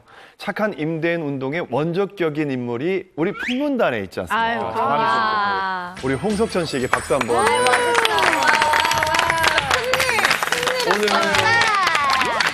자영업자 분들은 사실은 뭐 자영업뿐만이 아니라 모든 분야에서 다들 힘들어 하시겠지만, 사실 조그맣게 가게 하시는 분들은 그러니까 임대료에 대한 부분이 굉장히 큰 부분이거든요. 그렇죠. 그래서 사실은 저는 이제 작년 초에 경리단길 살리기 프로젝트를 하면서 이미 다 한 30% 40%씩 내리고, 가장 먼저. 네, 적게는 뭐 10% 내린 데도 있고. 근데 이제 동조해 주시는 분들이 많이 계셔서 경리단길에 있는 건물주들이 많이 좀 내려주셨어요. 근데 이번에는 이제 이게 전국적으로 확산되면서 이태원에 있는 건물주 분들도 임대료를 다 내리겠다고 하셔서 10% 20% 정도는 기본적으로 내렸고 네. 어떤 분들은 한 30%까지 내렸다고 굉장히 저한테 말씀을 많이 해주셨어요. 일단 뭐 사회적으로 얼어붙은 경기에 온기를 불어넣는 아주 따뜻한 소식들이 많이 들려오고 있는데 연예계에도 이렇게 착한 임대인 운동이 계속해서 확산되고 있다면서요. 네, 착한 임대인 운동에 동참한 스타들이 참 많은데요. 일명 착한 건물주 스타로 요즘 네. 불리고 있습니다. 저는 그중에 이효리 씨를 이야기하고 싶은데요. 이효리 씨 같은 경우는 용산구 한남동에 위치한 자신의 그 건물에 임대인들에게 3월 임대료 면제라는 면제. 아예 면제. 아예 그 3월 한 달을 받지 않겠다라는 통 사실 크다. 굉장히 통 큰 결정을 내렸습니다. 연예계 대표적인 착한 건물주하면 이분도 빼놓을 수 없죠. 서장훈 씨. 네. 건물을 굉장히 서울 곳곳에 세 채를 보유하고 계십니다. 서초동, 흑석동, 서교동인데요. 해당 건물에 들어있는 요식업 임대인들에게 2달간 임대료를 감면해주기로 했는데 사실 이번뿐만 아니라 서장훈 씨는 이번 사태가 나기 전에도요. 주변보다는 임대료가 좀 저렴한 편이고 많이 올리지 않기로도 원래 착한 건물주로 좀 유명한 편이었습니다. 맞습니다. 네. 그리고 이번 일로 이제 톱스타 부부들도 이런 착한 건물주 대열에 많이들 합류하고 있더라고요. 맞습니다. 예, 배우 김태희 씨, 비 씨, 그리고 원빈 씨, 이나영 씨 부부가 임대료 감면에 동참을 해주었습니다. 네. 자, 이렇게 착한 건물주 스타들이 조명되면서 스타들의 건물에 대한 관심도 덩달아 더 뜨거워지고 있는데요. 최근 논란에 휩싸인 건물주 스타가 또 있어서 안타깝다는 얘기가 나오고 있습니다. 네, 예. 바로 원조 걸그룹 SES 출신 슈 씨인데요. 네, 가수 슈 씨로 인해서 건물 세입자분들이 본의 아니게 공경에 처했다는 보도가 나와서 많은 분들이 굉장히 안타까워하고 있습니다. 이 슈 씨가 해외 원정 도박으로 인해서 현재 집행유예를 선고받은 상태잖아요. 근데 또 어떤 일이에요? 이게 도대체 무슨 일이에요? 네, 슈 씨에게 도박 자금을 빌려준 채권자가 경기도 화성에 있는 다세대 주택에 가압류를 걸면서 세입자들이 굉장히 난처해진 사건인데요. 그 다세대 주택의 주인이 바로 슈 씨입니다. 지금 이 슈의 건물에 살고 있는 실제 사례를 말씀을 드리면 이 직장인 김모 씨가 2년 전에 바로 이 건물에 이제 신혼집을 구했던 거예요. 근데 그때 은행에서 약 1억 원 정도의 이 돈을 대출을 받아서 전세 보증금으로 슈에게 전달을 했는데 계약 당시만 해도 슈가 워낙 유명인이었고 이게 융자를 끼고 있는 게 아니어서 이렇게 문제가 터질 거라고 전혀 생각을 하지 못했다고 합니다. 네. 그러다가 이제 김모 씨가 이제 아이가 생겨서 조금 넓은 집으로 이사를 가기 이제 위해서 작년 2월에 임대 아파트를 분양을 받았다고 합니다. 그런데 김모 씨에 따르면 말이죠. 집주인이 슈 씨가 1억 원의 전세 보증금을 줄 수 없다라고 일방적으로 통보를 했다고 합니다. 그럼 어떡해요? 보여줘. 보통 이제 건물주 입장에서는 세입자가 새로 들어오면 전세 자금을 그걸 받아서 나가는 분에게 그쵸. 이렇게 드리는 거잖아요. 가압류가 걸려서 세입자를 찾지 못하면 이런 문제가 분명히 생기게 되거든요. 그렇죠. 그래서 문제는요, 이 김모 씨가 다음 달에 전세 계약이 끝나서 1억 원에 가까운 이 대출 원금을 갚아야 되는데 현재 전세 보증금을 받지 못하면은요, 이걸 갚을 길이 없다는 거죠. 아니 근데 은행에 돈을 못 갚으면 신용불량자가 될 수 있는 거 아니에요? 그 한 달에 이제 300만 원 정도 버는 직장인이 한 달 안에 1억 원이나 되는 큰 돈을 1금융권, 은행 맞아. 등이 아니고선 다른 곳에서 빌린다는 게 굉장히 어려운데 지금 이 상황에서는 본인이 융자를 상환을 해야 되는 상황이기 그렇죠. 때문에 추가 융자를 받는 게 굉장히 어렵거든요. 그러니까 이 김 씨가 굉장히 난감한 상황일 수밖에 없죠. 그래요. 원래 응당 돌려받아야 되는 돈인 건데 얼마나 받아야 막막하고 되는. 지금 답답할까요? 그리고 슈 씨의 건물이 다세대 주택이라고 하면은 김 씨 외에도 다른 분들도 굉장히 많이 거주하고 계실 텐데 지금 아주 난리가 났겠어요. 네, 이 다세대 주택에는 21세대가 현재 거주를 하고 있다는데요. 이 가운데 두 집이 벌써 전세 보증금을 못 받고 집을 비웠다고 합니다. 그 세입자들의 말에 따르면 슈 씨가 지금은 돈이 없다, 조금 더 기다려달라 이 말만 되풀이를 하고 있습니다. 좀 안타까운 상황인데요. 보도가 나가고 나서 슈 씨가 공식 입장을 발표했다고요. 네, 일단 슈 씨 측에서는 제가 일방적으로 통보를 했다, 뭐 문제를 해결할 의지가 없다는 듯이 보도가 나가고 있는데 유감이다라고 하면서 그동안 문제를 해결하기 위해 노력을 했고 세입자분들이 더 큰 피해를 입지 않도록 정말 최선을 다해 노력 중입니다라고 입장을 밝혔습니다. 네, 그리고 이 가압류 취소 소송에서 이기면 최대한 빨리 세입자를 구해서 빠른 시일 안에 해결을 하겠다라고 밝혔습니다. 저는 슈 씨가 이제 유감이라고 얘기를 하면서 문제 해결을 위해 노력을 해왔고 더 큰 피해를 입지 않도록 최선을 다하는 거면 본인이 큰 이자를 내더라도 돈을 구해서 주는 게 맞고요. 가압류 취소 소송에서 이기면 빠른 시일 안에 해결하겠다는 얘기는 소송이 끝날 때까지는 해결할 의지가 없다는 것과 전 달리 해석되지 않는다고 생각합니다. 그렇기 때문에 본인이 정말로 의지를 갖는 거라면 그냥 이런 입장을 내는 게 아니라 좀 더 구체적인 방안을 낼 필요가 있는 것 같아요. 그럼요. 자, 그런가 하면 무려 165억 원짜리 건물을 상속받았지만 전부 날려버린 사가 있습니다. 최근 충격적인 근황이 전해지면서 다시 한번 화제가 됐죠. 네, 바로 탤런트 이명규 씨입니다. 네. 이명규 씨는 이제 1980년 M채널 이제 12기 공채 탤런트로 데뷔를 해서 시작하자마자 뭐 시원한 외모 덕분인지 무명 시절 없이 쭉 성공했단 말이에요. 90년 초반까지 많은 배역을 맡으면서 많은 사람에게 인기를 얻었죠. 네. 그런데 이명규 씨는 귀공자 배우로도 되게 유명하시지 않았었나요? 네, 맞습니다. 이명규 씨 아버지는 공업용 원료 사업을 하셨는데 1960년대 한국의 고도 성장을 이끌었던 사업가 중 한 명이라고 합니다. 카바이트라고 공업용 있어요. 산소 있죠, 왜 이거. 그다음에 아세틸린, 그다음 빙초산 이 네 개를 사업을 하셨던 임자, 병자, 남자 회장님인데 중요한 거는 그 당시에 이병철 삼성 회장님이 고인 저희 아버지한테 일본에서 설탕을 수입하려고 돈을 빌려 가셨어요. 굉장한 자산가였나 봐요. 다들 아시는 그 현금이 있으셨던 거죠. 부자였죠. 아, 예. 이혼 후 이제 이명규 씨는 이제 부모님께 강남의 한 건물을 이제 상속받아요. 그때 그 건물 시세가 무려 165억 원입니다. 그 당시에? 예. 그럼 지금으로 한번 제가 계산을 해보니까 안 맞을 수는 있습니다. 현재 가치로 한 600억 이상이다. 그죠? 그럴 수가 있어요? 예, 예. 충분히 올랐어요. 높을 수도 있어요. 어떻게 보면. 최소 600억? 최소. 이후 건물을 매각한 이명규 씨는 미국행에 오르는데요. 그 돈으로 정말 초호화 생활을 했다고 전해져요. 근데 돈이 정말 적은 돈이 아니잖아요. 당연히 초호화 생활하죠. 사실은 미국행을 선택했던 이유가 이제 매일같이 이혼 이유를 묻는 이웃들이 정말 싫어서 LA를 떠나서 산타모니카로 또 이사를 갔는데 이사 간 집이 무려 방 16개. 16개예요? 수영장이 3개. 한 개 있는 것도 어려운 그 수영장이 3개나 있고 디스코텍이 있었고요.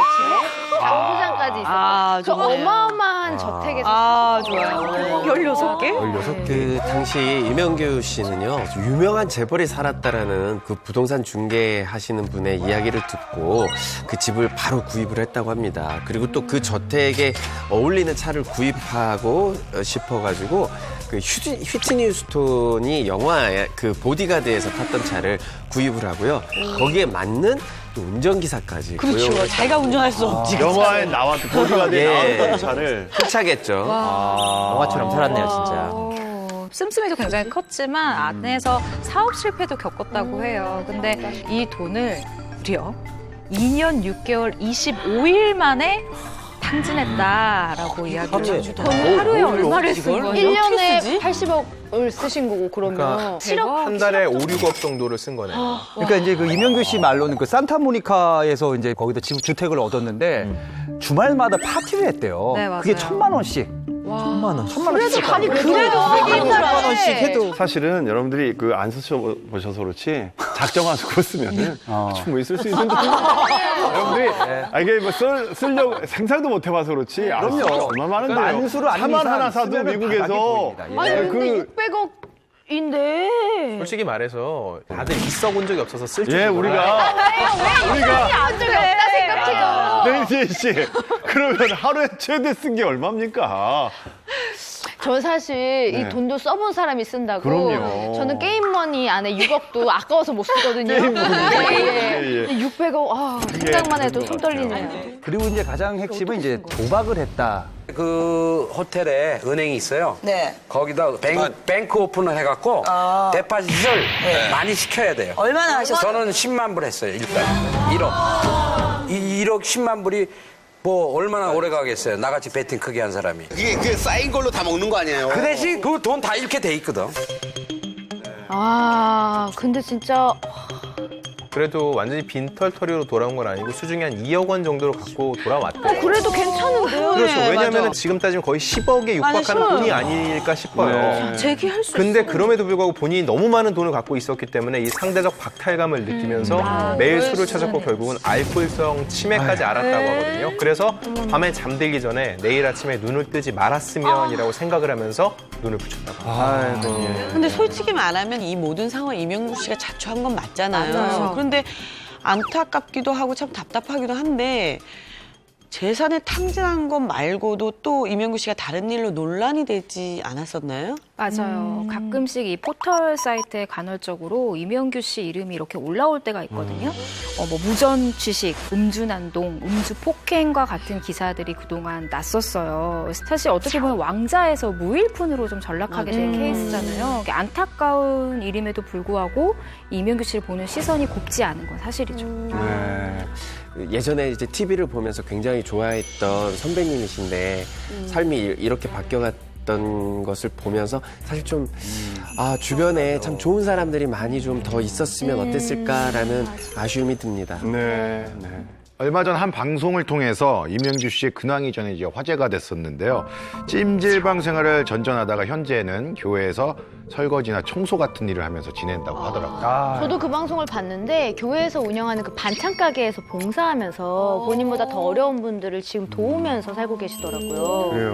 좋은데요? 네. 당시에 이렇게 찜질방에서 나오게 된 것도 찜질방 비용을 못 내서였는데 근데 진짜 월세 다 까여갖고 네. 여관으로 갔는데 또 여관비도 밀리기 시작하니까 쫓겨났고 고시원에 갔더니 고시원도 또 쫓겨났고 그래서 내가 이제 마지막으로 찜질방을 갔는데 그 새벽에 싹 보니까 아무도 없어. 야 빨래 해야 되겠다. 그래갖고 양말 몇 개랑 팬더에 구석에 가서 이 빨래를 하고 있는데 누가 여봐요 이러는 거야. 깜짝 놀라 보니까 어디서 빨래를 하냐고. 당장 저거 하라고. 알았어요 해놓고 걔 내려가고 빨래를 하면서 눈물이 나오는데 펑펑 울었어. 근데 또 지하철에서 우연히 한 전도사분을 만나서 교회로 오게 된 거였고요. 지금 5평도 안 되는 원룸을 사는데 다행히 또 이분도 착한 건물주신지 반값에 이명규 씨가 기거하게 해주고 있대요. 그러니까 정말로 이명규 씨가 그래도 주변 사람들한테 제게 걷어먹이고 베푼 게 있기 때문에 본인이 지금 이렇게 다시 도움을 받는 건지 모르겠지만 적어도 지금의 삶에 어느 정도 만족도 하고 열심히 살려고 한다는 거 그게 중요한 게 아닌가 싶어요. 네, 맞아요. 이명규 씨 지난 일들 모두 잊으시고 지금 새 출발하시려고 노력하고 계신데요. 멀지 않은 미래에 좋은 소식 꼭 들려주셨으면 좋겠습니다. 네. 제가 응원하겠습니다. 네. 자, 그런가 하면 이미 하늘의 별이 된 스타의 유족들이 유산을 두고 법적 분쟁을 하고 있어서 많은 안타까움을 자아나기도 합니다. 이 얘기는 어떤 얘기인가요? 네, 구하라 씨의 친오빠가 동생이 남긴 재산을 친모가 상속받는 것을 막아달라라면서 친모를 상대로 상속재산 분할심판 소송을 제기를 한 상황입니다. 현재 이 친모는 구하라 씨의 직계 존속으로서 상속재산의 50%를 받아야 한다라고 주장을 하고 있습니다. 가족을 잃은 이 아픔이 아물기도 전에 이게 대체 무슨 일인가 싶은데 이 구하라 씨 오빠는 왜 친모를 상대로 소송을 제기하게 된 건가요? 20년 넘게 딸을 찾지 않았던 친모가 이제 구하라 씨가 사망을 하자 이제 상속인 권리를 주장하고 나섰기 때문입니다. 네, 오빠 측에 따르면 이 문제가 처음 불거진 게 지난해 11월이었다고 해요. 네. 구하라 씨가 세상을 떠나 딱 그때죠. 이 구하라 씨의 발인이 끝나고 나서 이 오빠가 구하라 씨가 생전에 매각했던 부동산 문제를 마무리하려고 이 친모에게 전화를 걸었는데 전화를 받지 않았다고 해요. 그래서 오빠가 뭐 잔금과 등기 문제를 처리하고 있었는데 이 친모 측 변호사들이 갑자기 찾아와서 이 구하라 씨 소유의 부동산의 절반을 나에게 달라라고 요구했다라는 것이죠. 네. 이 모든 게 이게 사실이면은 구하라 씨 친오빠 입장에서는 진짜 큰 충격을 받을 수밖에 없겠는데요. 네네. 사실 구하라 씨가 이제 그 아이돌계 재테크 여왕으로 굉장히 유명했어요. 네. 그러니까 2012년쯤에 강남 청담동의 한 건물을 11억에 이제 매입을 하거든요. 그때 대출이 하나도 없이 현금으로 딱 사요. 네. 그때 구하라 씨 나이가 21살이었습니다. 이 건물을 2015년에 20억 8천만 원에 이제 매각을 하게 됩니다. 그러니까 시세 차익이 거의 2배 가까이 올렸고 이렇게 임대 수익까지 있었으니까 이 부동산에 굉장히 밝았던 친구였죠. 네. 도대체 어떤 사정이 있었길래 친모가, 친부모님이 딸 자식을 그렇게 20년 넘게 찾지 않았다는 게 저는 진짜 이해가 잘 안 되거든요. 네, 그러니까 뭐 구하라 씨 오빠가 이 법원에 낸 청구서에 따르면은 친모 되시는 분이 1998년에 초등학교 2학년 그리고 4학년이었던 구하라 씨 남매를 두고 집을 나가신 이후로 남매가 성인이 될 때까지 한 번도 연락을 하지 않았다라고 주장을 합니다. 네, 구하라 씨 부모님은 2006년도에 이혼을 했는데 당시 친모분이 친권과 양육권을 모두 포기했다고 합니다. 1998년도부터 연락이 전혀 없었고 2006년 이혼 이후에는 단 한 푼의 양육비도 보태지 않았다고 합니다. 그러니까 이런 분한테 구하라 씨의 상속 재산을 줄 수 없다 이런 입장인 거죠. 아, 예. 사실 저는 장례식장에 갔었고요. 그 현장에서 또 그 같이 와 있던 지인들 또 저는 이 어머니도 뵀는데 이 여기 어머니? 예, 친모? 예, 이분이 이제 장례식장에 오셨었는데 많은 사람들이 조금 당황해했고 그리고 그 분위기 자체가 우리 하라가 만들어 놓은 재산 때문에 이제 가족끼리 분쟁이 좀 있을 것이다라는 분위기를 그때부터 장례식장에서부터 이야기를 했었고 많은 분들이 이 친모 어머니의 등장에 굉장히 의아했고 또 어떤 분들은 좀 화를 내기도 했고 뭐 그랬던 것 같아요. 아니 그러니까 화를 낸 분은 그 아까 오빠라는 가족분들일 텐데 그 오빠 측 주장에 따르면은 갑자기 오셔서 자기가 상주를 해야 된다면서 옷을 입었는데 이제 오빠가 반대를 했대요. 입지 말라고. 근데 구하라 씨 오빠 측의 주장이 사실이라면 지금 20년간 연락 한 번 없던 친모가 동생이 사망하자 나타나서 수십억 대의 재산을 요구한다는 거잖아요. 이건 누가 들어도 분노할 만한 일일 것 같은데요. 네. 법적 관계 때문에 그래요. 상속 순위를 정해놓은 민법 천조에 따르면은요, 그 1순위는 배우자나 자녀예요. 네. 근데 구하라는 지금 결혼 안 했기 때문에 배우자나 자녀가 없죠. 네. 그럼 상속 2순위가 바로 부모거든요. 이 법에 의한 관계 때문에 사실 법이 이러니 난 그거에 대한 재산을 상속받겠다라는 게 친모의 입장인 거죠. 네. 막을 수 없죠. 친권하고 양육권을 포기했을 때도 이 법률 민법에 의한 법률이 적용이 되는 거예요? 아무 상관없어요. 아무 상관없어요. 친모가 양육권을 포기를 해도 네. 어쨌든 그 상속에 어머니의 대한 뱃속에서 있으면. 나왔기 때문에 어쨌든 이순이인 부모가 이 돈을 가져갈 수밖에 없는 법적 구조예요. 그러니까 상속법을 보면은요, 유류분이라는 게 있어요. 유류분. 네, 네, 네. 그게 내가 유언장에 첫째 아들과 둘째 아들은 나를 잘 보살펴주니 50 주고 셋째 아들에게 아무것도 주고 싶지 않다라고 해도 셋째 아들이 나는 저분과 법적으로 부모 자식 관계이기 때문에 내 몫의 상속을 해주시오라고 하면 유류분 제도에 따라서 받게 돼 있어요. 그 유류분 그걸 지금 얘기를 하고 있는 거예요. 네. 제 사례를 좀 갖고 왔는데 천안함 때 이제 자식을 버리고 간 이제 친모가 이제 국민세금으로 나온 보상금 50%를 가져간 사례가 있고 어떻게 알고 또 찾아온 거예요, 진짜. 자, 여기서 가장 중요한 건 생전에 구하라 씨에게 친모가 어떤 존재였느냐 아닐까 싶은데요. 어땠습니까? 네, 구하라 씨의 오빠가 그 모 매체 2016년께 이제 구하라 씨가 생전에 엄마에 대해서 그 메모를 쓴 게 있는데 그걸 공개했는데요. 네. 그 메모 한번 보시죠. 나는 엄마가 보고 싶다. 엄마가 그립고 느끼고 싶다. 항상 목구멍 안으로 삼키고 뱉지 않고 잠그고만 있었다. 누구보다 간절하고 느끼고 싶다라고 이렇게 아이고. 일기처럼 쓴 글인데 진짜 구하라 씨가 생전 겪은 그 굉장한 그리움과 약간 애증 같은 그런 감정들이 아이고. 느껴지지 않나요? 아유, 함소원 씨 지금 아이고 이게 왜냐면 엄마를 그리는 그 딸의 마음을 이렇게 고스란히 느껴지셨나 봐요. 이게 참 구하라 씨가 굉장히 엄마를 많이 그리워했네요. 예. 구하라 씨 초등학교 2학년 때 두고 떠났거든요. 9살이면 그동안 엄마의 존재와 정에 대한 걸 다 느끼고 있을 나이거든요. 그거에 대한 상대적 박탈감이 엄청났을 겁니다. 그런데 이렇게 구하라 씨가 좀 메시지를 쓴 거는 2016년이에요. 그런데 이듬해인 2017년에 구하라 씨가 직접 친모를 찾아 나선 적이 있다고 합니다.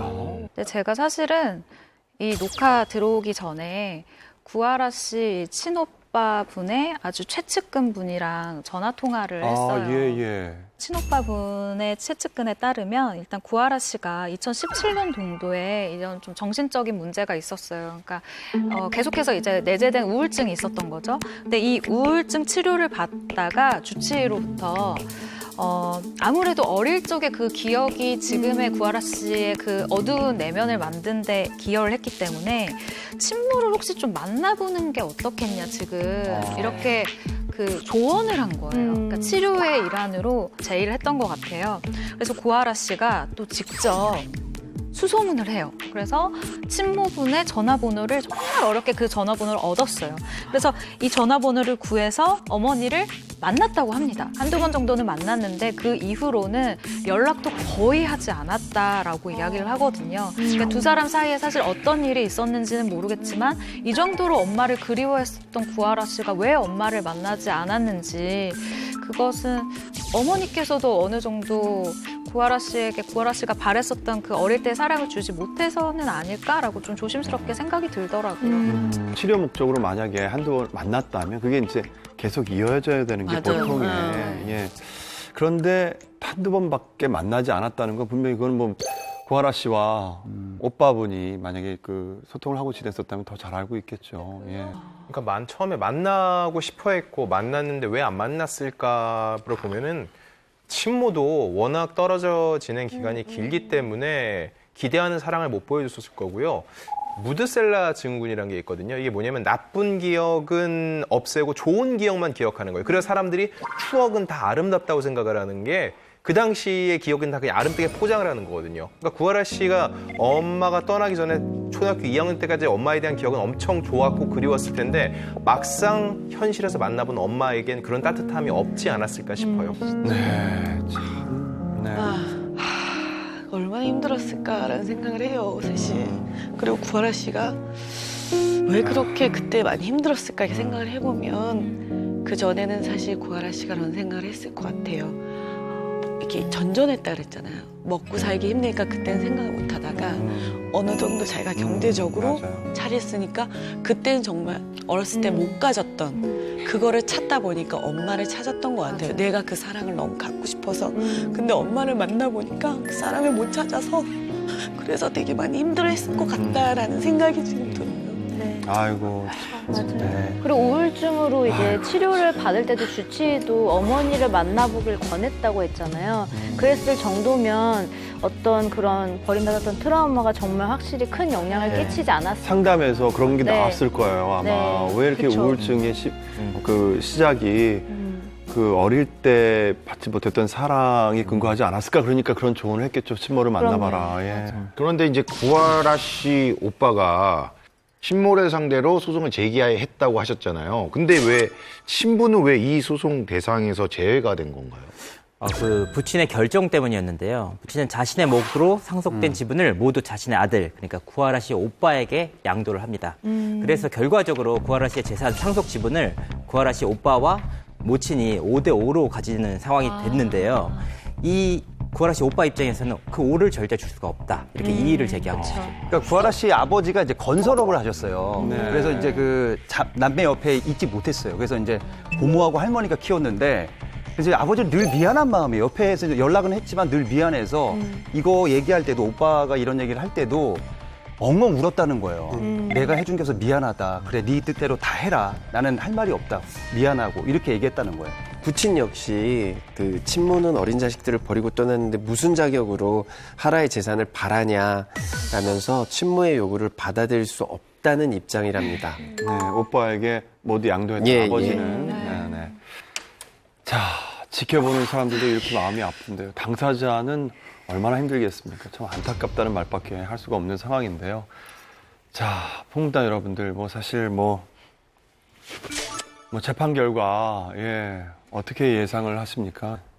여러분이 예상하시는 대로 아마도 진흙탕 싸움이 되지 않을까 싶은데 지금 저희가 계속 판례에 대해서 얘기를 했잖아요.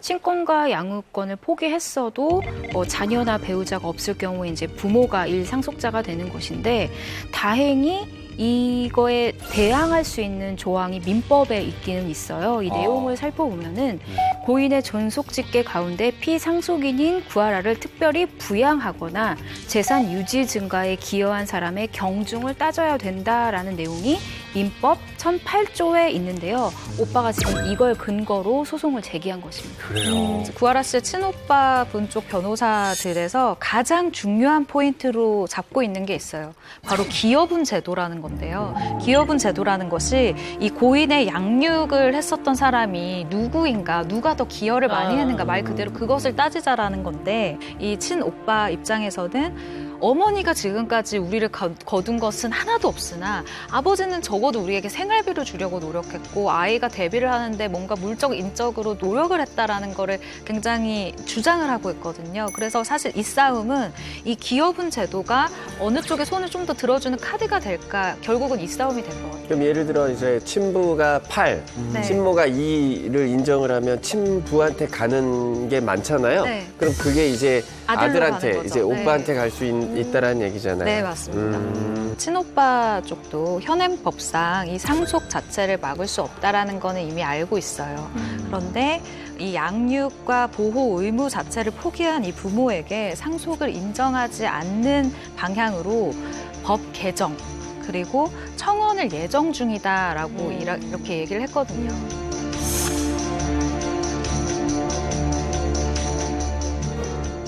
하늘의 별이 된 스타의 건물을 둘러싼 유족들의 법적 분쟁 또 있다면서요. 네, 그 비극의 주인공은 바로 국민 여배우였던 최진실 씨입니다. 20여 년간 대한민국 최고의 여배우로 살아왔는데요. 그러다가 지난 2000년 5살 연하의 야구 선수였던 조성민 씨랑 결혼을 했죠. 그때 큰 화제를 모았는데 안타깝게도 4년 후 두 사람이 이혼을 했고 이로 인해서 최진실 씨가 한동안 연기 활동을 중단하게 됐었죠. 네, 이듬해인 2005년도에 K채널 드라마죠. 장밋빛 인생으로 정말 엄청난 인기를 얻으며 성공적인 복귀를 했습니다. 하지만 2008년 두 자녀를 남긴 채 스스로 극단적인 선택을 해서 많은 대중의 가슴을 울렸죠. 네. 최진실 씨가 그렇게 우리 곁을 떠난 지도 벌써 12년이 돼 가는데요. 최근에 또 안타까운 소식이 들려왔습니다. 네, 최진실 씨의 두 자녀에게 상속된 재산의 일부를 두고 유족들 간의 분쟁이 발생한 것인데요. 최진실 씨의 모친이자 두 자녀의 후견인인 정욱순 씨가 22억 상당의 경기도 남양주 소재의 땅과 3층 건물에 대해서 재산권을 행사하기 위해 소송을 제기한 것입니다. 근데 좀 전에 이제 유족 간 분쟁이라고 하셨잖아요. 정확히 소송 상대가 누구였어요? 네, 피고인은 바로 조성민 씨의 부모였습니다. 남매의 친할머니와 외할머니가 법적 다툼까지 하게 되는 것이죠. 최진실 씨 가족이 연루된 송사가 정말 끊이지 않는다는 생각이 들어서 정말 더 안타까운데요. 도대체 이번 분쟁은 왜 생긴 건가요? 원래 이제 건물은 조성민 씨 소유였어요. 이제 그때부터 부모님이 여기 쭉 사시고 계신 거죠, 지금도. 근데 이제 조성민 씨가 삶을 마감하면서 이 건물은 자연스럽게 최완희, 최준희 남매에게 상속이 된 겁니다. 네, 현재 해당 건물의 1층에는 상업시설 그리고 식당이 들어서 있는데요. 임대료는 조 씨의 부모님께서 계속해서 이제 받아왔는데 각종 세금 납부 같은 경우는 이 두 남매 쪽에서 해결을 했었다고 해요. 그러니까 부담이 조금 달랐었던 거죠. 이에 정욱순 씨가 남매의 생활비 그리고 세금 문제들을 다 이번에 한 번에 해결을 하기 위해서 건물 매각을 추진을 해서 이제 소송까지 가게 되는 그런 사례라고 볼 수 있습니다. 저는 사실 이 기사를 보면서 조금 일단은 환희군과 또 준이한 걱정이 앞서 들더라고요. 이제 본인들 생활도 이제 꿈도 펼쳐나가야 되고 이러는데 계속해서 이렇게 어떤 송사가 이어지는 걸 옆에서 봤을 때 정신적으로 또 힘들어지지 않을까. 일단 걱정부터 앞섭니다. 사실 뭐 재산 문제 같은 경우는 할머니가 모두 전적으로 관리를 하고 있어서 아이들한테 이제 피부로 와닿는 문제는 아닙니다. 하지만 이제 이런 문제가 계속해서 기사화되고 아이들한테 접해지면서 많이들 아시겠지만 환희군이 굉장히 나이에 비해서 어른스럽다고 합니다. 철이 많이 들고 사실 아이들은 아이다워야 되는데 뭐 이런 일을 하도 많이 겪다 보니까 오히려 담담해지고 그게 또 어른스러워 가슴 아파요. 그게 진짜 가슴이 아픈 문제인 것 같습니다. 사실 그 아이들을 위해서라도 어른들끼리 조금 조용하게 해결했으면 가장 좋았겠는데 네. 이렇게 소송까지 했어야만 했던 이유가 있을까요? 네. 네, 2013년 스스로 생을 마감했던 조성민 씨의 이야기를 좀 해야 될 것 같은데 조성민 씨가 그 세상을 떠날 때 법적 분쟁이 있을 거라는 거를 좀 어느 정도 예감을 했나 봐요. 그래서 그 부분을 방지하기 위해서 내 재산을 누나에게 남긴다라는 이런 유서를 남겼습니다. 근데 이것이 결국 법적 효력을 인정을 받지 못했어요. 왜냐하면 이게 결국은 유서라고 하더라도 공증을 받지 못하면 그 내용에 대해서 효력을 인정받기가 어려워요. 그렇기 때문에 조성민 씨 부모가 해당 건물에 계속 거주를 하는 거는 법적으로 무단 점유가 되는 셈이었던 거죠. 근데 이 소송건이 이미 종결이 됐다고 하는데 판결은 어떻게 났어요? 지난해 9월에 이미 강제 조정이 들어갔고요. 당연히 법적으로 정옥순 씨의 손을 들어줬죠. 다만 이제 조 씨 부부가 이 물건이 팔릴 때까지는 여기에 거주할 수 있고요. 그리고 점유권을 인정해서 매각 대금에 2억 5천만 원은 줘야 되는데 이 점유권이라는 게 뭐냐면요. 오랫동안 그 조 씨의 부모님이 살아왔기 때문에 그 건물에 대한 어느 정도 권리가 있다고 보는 거. 그거에 대한 권리금이 바로 2억 5천인 겁니다. 무단 점유일 경우에도 그런 점유권이 생기나요? 네, 있습니다. 유족 간의 다툼이 일단락됐다니 정말 다행이긴 한데요. 앞으로는 정말 좋은 뉴스로만 환희 준이의 이름을 들었으면 좋겠습니다. 네. 지금부터는 부동산 투자에 관련해서 마이너스의 손을 가진 스타에 대해서 알아보려고 하는데요. 일명 투자의 나쁜 예로 불리는 스타들 누가 있을까요? 네, 바로 이분이 딱 생각이 나는데 슈퍼주니어의 최시원 씨입니다. 최시원 씨? 진짜요? 예. 최시원 씨가 사실은 그룹 활동도 너무 잘하고 있고 국내외 드라마는 물론이고 뭐 영화 그리고 광고까지 아주 다방면에서 활약하는 슈퍼스타잖아요. 그런데 부동산 투자에서만큼은 아주 좋은 성과를 거두지 못하고 있다고 합니다. 팬인데 아쉽네요. 최시원 씨가 2015년 9월에요. 서울, 강남, 압구정, 로데오 주변에 3층짜리 단독주택을 11억에 매입을 했어요. 자, 제가 지금까지 들려드린 이 키워드로만 보면은 실패할 수 없는 투자 같잖아요. 그렇죠. 예. 근데 왜냐면 또 11억이면 이 지역에 나름 저렴한 거 아니야 라고 하는데 왜 우리가 투자의 나쁜 예로 꼽는지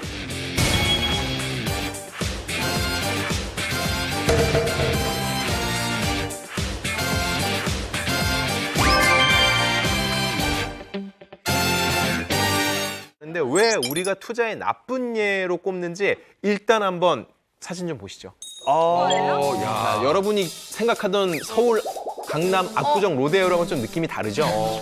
이게 11억 너무 오래돼가지고 뭐 약간 새 주기도 좀 애매하지 않나요? 위치가 좋은가 보죠. 그걸 생각해야죠. 저렇게 나이 갔을 때는 그렇죠. 가격이 그때 위치. 자, 일단 저 집이 1975년에 지어졌으니까 최시원 씨보다도 한 10살 이상 많은 집이고요. 한 평당 매입 가격이 4,031만 원. 이 지역이니까 그럴 수 있다고 생각하는데 중요한 건 주변 시세거든요. 주변 시세 가격이요. 한 3천만 원대 중반이었으니까 시세보다 거의 평당 30% 정도 비싸게 주고 산 거죠. 근데 최시원 씨가 40년 된 이 집을 굳이 시세보다 비싸게 산 이유 뭘까요? 이게 이제 재테크의 한 종류예요. 낡은 노후주택을 사서 허물고 새로운 그 건물을 지으면은 그 신축 건물보다 좀 싸게 살 수 있다는 그런 재테크 방법인데 실제로 최시원 씨가 이 노후주택을 살 때만 해도 연예계에는 낡은 주택을 사서 헐어버리고 다시 짓는 유행이 있었어요. 맞아요. 붐이었어. 저는 최시원 씨가 이 사례 때문에 약간 판단 미스를 했다라고 보는데 바로 그 같은 그룹 슈퍼주니어의 멤버 예성 씨가 2013년에 마포구 상수동에 있는 단독주택을요, 이 9억 9천만 원에 매입을 했고요. 이거를 또 재건축해서 1년 만에 19억 3천만 원, 19억 3천만 원에 팔았어요. 엄청난 시세 차익을 본 것인데 이 최시원 씨 투자 방식을 보면 예성 씨랑 똑같이 따라했거든요. 일반 저 주택을 사서 다시 재건축을 하는데 최시원 씨는 완전히 다른 결과를 보여준 것이죠. 초기에는 다 이렇게 한 번씩 실수해요. 맞아요. 초기에는. 큰 손해를 보는 게 아니고 이렇게 요 정도. 예. 네. 아, 이게 따지고 초기예요? 네, 아유, 초기에는. 함소원 씨는 그냥 느낌만 들어도 이제 중기 말기가 넘어서 이제 완숙기에 들어서 또 향기가. 투자의 여왕 같은 모습이네요, 오늘 모습이. 근데 실제로 이 최수연 씨가 주택을 매입한 후에 2억 원 정도의 이제 공사비를 들여서 3층짜리 건물을 세웠어요. 세우고 나서 임대 수익 그리고 시세 차이 이 두 마리 토끼를 모두 잡으려고 한 거죠. 그런데 막상 이 새 건물을 다 짓고 난 후에 넉 달이 지나도록 세입자가 없었다고 합니다. 아이고야, 이거 정말 고민이 엄청 크겠다. 그러니까 명색이 그래도 한류 스타 건물인데 4달 동안 세입자가 한 명도 없었다는 거는 이게 무슨 일이 있는 건가요? 아니 혹시 팬들이 거기 너무 찾아온다거나 그래서 뭐 주변 소음이 생겼다거나 이런 변수가 있었던 건 아닌지. 그래요, 맞아요. 네. 그렇지 않습니다. 아까 봤을 때는 살짝 허름해 보이기도 했는데 재건축 이후엔 굉장히 멀쩡해졌거든요. 오, 괜찮네. 예쁘게 지었어. 예쁘게 너무 지었어요. 멋진데요. 괜찮네. 멋지다. 요즘에 이런 건물도 많이 보이잖아요. 되게 세련되게 찰져요. 뭐가 문제인가요, 그럼? 입지가 문제입니다. 입지. 이게 말씀드렸는데 중심부는 아니고 좀 주변부예요. 그러니까 비교적 싼 가격인 11억에 매입할 수 있었겠죠. 근데 생각해 보세요. 저 시기는요. 압구정 로데오가 죽고 가로수길이 뜨던 시기예요. 맞아요. 그게 뭐냐면은 너무 세가 올라가니까는 이 상권이 죽고 중심부부터 비는 거예요. 주변부에 있는 최시원 씨 건물까지는 사람들이 굳이 임대를 안 하는 거죠. 그러다 보니까는 이자세는 그대로 나가면서 자기 건물에서는 어떤 수익이 발생하지 않으니까 실패한 투자가 될 수밖에 없었죠. 저 어떻게 해야 되나, 저거는. 골쳐버리네요. 또 건물 위치만큼 중요한 게 건물 앞 도로의 그 너비거든요. 너비가 중요해요? 네, 너비가 넓어야 사람들이 왔다 갔다 할 수 있고 차도 왔다 갔다 하기가 쉽고 이런 건데 보통 그래 상권이 활성화되기 위해서는 앞에 이제 8에서 12m 도로를 접해야 한다고 하던데 최시원 씨 건물 앞에는 겨우 차 한 대가 이렇게 지나갈 정도. 그 정도 폭밖에 안 된다고 4m짜리 도로. 4m요? 아이고야. 그렇게. 차 한 대. 원웨이구나, 이렇게. 차 한 대 정도가 아니라 사람도 여러 지나가면. 근데 저 정도면은 그냥 골목 안에 있는 거잖아요. 그렇죠. 뭐 찾아가려면 조금 꼬불꼬불 길을 찾아가야 될 정도인 것 같은데 아마 그래서 입지상 조금 좋지 않다는 얘기를 들은 게 아닌가. 실제로 한 부동산 전문가가 이런 얘기를 합니다. 활용도 면에서 떨어진다. 보시는 것처럼 유동 인구가 적고 일부러 찾아가지 않는 이상 찾아가기 어렵다라는 이유를 댑니다. 이 노후주택 매입 당시에 최시원 씨가 대출금을 9억 원에 본인 자본금 2억 원을 투자를 했는데 이 계산해 보면 한 달 이자가 200만 원 정도인데 제가 보기엔 훨씬 더 높았을 거로 추측이 되고요. 그런데 몇 달 동안 세입자를 한 명도 받지 못했기 때문에 손해가 굉장히 컸을 것으로 추측이 됩니다. 최시원 씨 얼마나 속상할까요? 그리고 뭐 최시원 씨는 신축 건물이 완공된 지 4, 5개월 만에 지금 되팔겠다고 나섰는데요. 사실 지금 와서 돌아봐서 최시원 씨가 실패했다고 하지만 제가 저 당시로 돌아가면 저는 저기 살 것 같습니다. 근데 저여도 그냥 내비둘 것 같아요. 네. 저거를 만약에 제 건물이라 치면 갖고 언제까지 갖고 있어야 돼요? 그러니까 이제 그거를 좀 더 분석을 해봐야 되는데요. 저희가 일단 거리가 좁았거든요. 근데 이제 그런 거를 생각하고 그 주변을 봐서 이걸 도대체 내가 손해액이 얼마가 생길 것이냐, 어느 정도 기다리면 저기가 오를 것이냐를 예상해서 손해액을 다 채워준다. 그러면 팔아도 되지만 이 매매 가격이 계속 손해다. 그러면 팔지 않고 놔둬야 되는 것도 맞는 거죠, 사실. 저희가 전문가 부동산 전문가 모셔가지고 얘기하는 것처럼 코인이에요, 이 정도면. 말을 이렇게 잘하는 걸 오랜만에 지금까지 보니까 말을 거의 안 깜짝 하시다가 놀랐어요. 눈이 반짝반짝거리면서. 무슨 대단합니다. 얘기하니까 전문가가 따로 없네요. 전문가예요. 래퍼인 줄 알았어요. 함소원이나 함 소장님 같은. 연예인, 건물주 다들 관심 많으시잖아요. 결국은 돈에 대한 관심이 많으신 건데 그럼 좀 더 직접적으로 들어가 볼게요. 건물은 갖고 있어서 건물이 얼마인지는 알겠는데 그럼 그 건물로 월세를 얼마나 받는지 궁금하지 않으세요? 요거 궁금해요. 월세. 그래서 그 베스트 3를 지금 알려드리려고 하거든요. 자,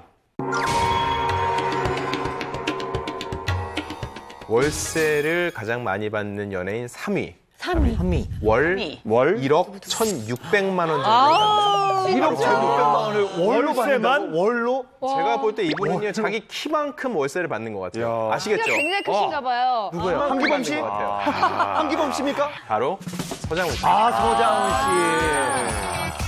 씨. 월세 정말 많이 받으시네요. 아, 정말 부러운데요.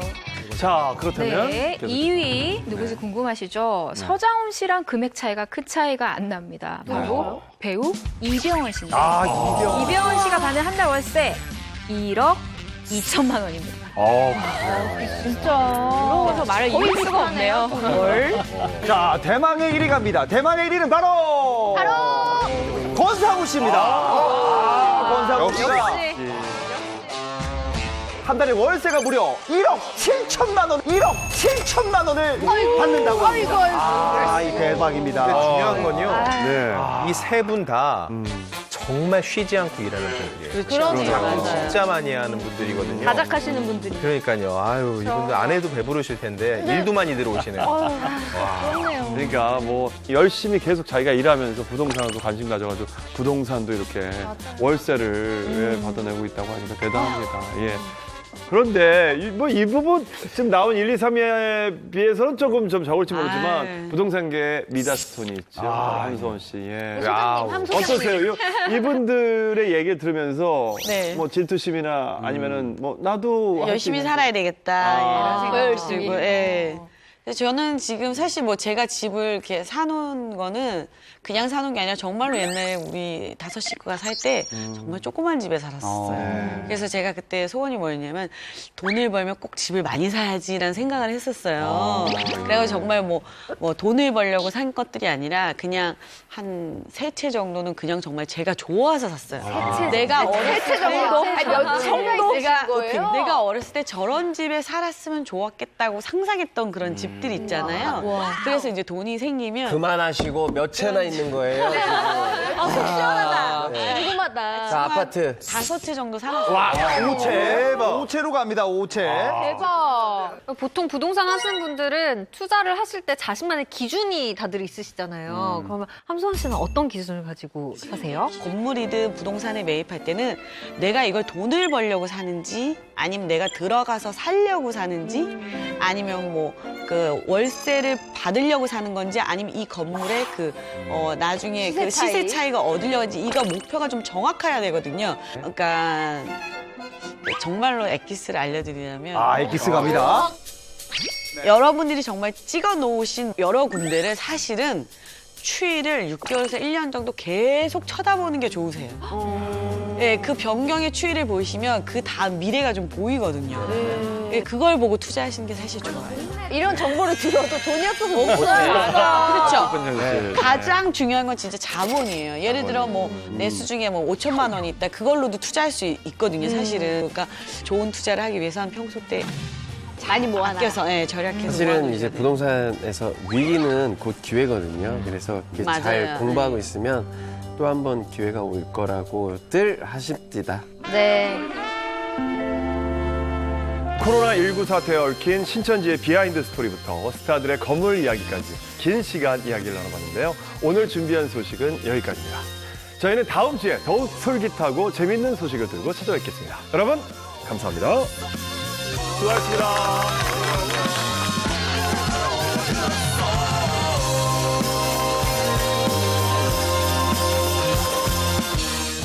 채널 A